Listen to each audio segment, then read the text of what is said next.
নমস্কাৰ বন্ধু বান্ধৱীসকল পুনৰ এবাৰ সকলোকে স্বাগতম জনাইছোঁ আন এটি ইনফৰ্মেটিভ ভিডিঅ'লৈ। আজিৰ ইনফৰ্মেশ্যনটো আহিছে ইণ্ডিয়ান অইল কৰ্পৰেশ্যন লিমিটেডৰ পৰা, য'ত অসমৰ ছোৱালীবিলাকৰ কাৰণে এটা বহুতেই সুন্দৰ সুযোগ আহিছে। গতিকে ভিডিঅ'টি চালে আপোনালোকে গম পাব কি সুযোগ এইটো। গতিকে পলম নকৰি আমি এডভাৰ্টাইজমেণ্টখন চাইছোঁ। এইখন official advertisement Indian oil corporation লিমিটেডৰ পৰা আহিছে আৰু ইয়াত Assam oil college of nursing IOCL যিটো AOD বুলি কোৱা হয় ডিগবৈত আছে, তাত BSc নাৰ্ছিং কোৰ্চৰ বাবে তেওঁলোকে আবেদন বিচাৰিছে। বহুত এটা ভাল সুযোগ। BSc নাৰ্ছিং 30টা পোষ্ট আছে আৰু ইয়াত 4 ইয়াৰ্ছৰ এটা ৰেগুলাৰ কোৰ্চ হয় এই কোৰ্চটো, আৰু ইয়াত ফ্ৰী টেক হ'ব, চব এভৰিথিং ফ্ৰী হয়। গতিকে গোটেই ডিটেইলছটো আপোনালোকে গম পাব। অনলি ফিমেল কেণ্ডিডেটছৰ বাবেহে এইটো এডভাৰ্টাইজমেণ্ট। যিসকলে ইণ্টাৰেষ্টেড হয় তেওঁলোকে গোটেই ভিডিঅ'টো চাই পেলাই কথাখিনি জানি ল'ব পাৰিব।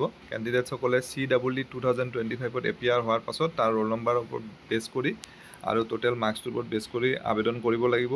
কোৱালিফিকেশ্যন হায়াৰ ছেকেণ্ডাৰী লাগিব, কিন্তু ছায়েন্সৰ হ'ব লাগিব আৰু মিনিমাম 50% এটা পাব লাগিব।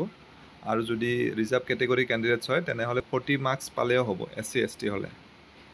আৰু ইয়াত যিটো কেণ্ডিডেট যিবিলাকে BE BTech বা MBA কৰিছে বা CA কৰিছে, LLB MCA কৰাসকলে কিন্তু ইয়াত আবেদন কৰিব নোৱাৰিব।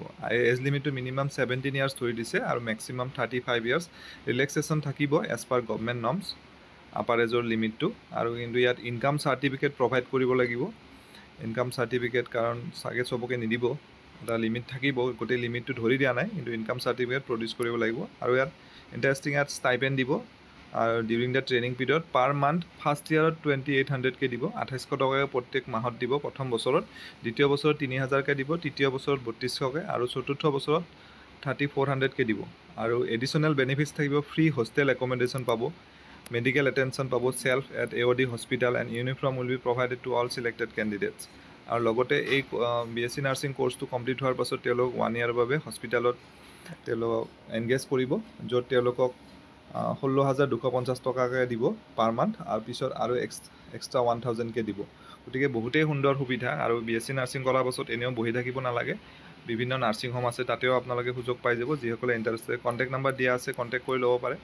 আৰু ইয়াতে কিবা জানিবলগীয়া থাকিলে কমেণ্ট কৰিব। গতিকে আশা কৰিছোঁ ভিডিঅ'টিৰ জৰিয়তে আপোনালোকৰ মাজৰ ভালেসংখ্যক কেণ্ডিডেট, ফিমেল কেণ্ডিডেট উপকৃত হ'ব। পুনৰ এটা নতুন ভিডিঅ'ত লগ পাম। ধন্যবাদ।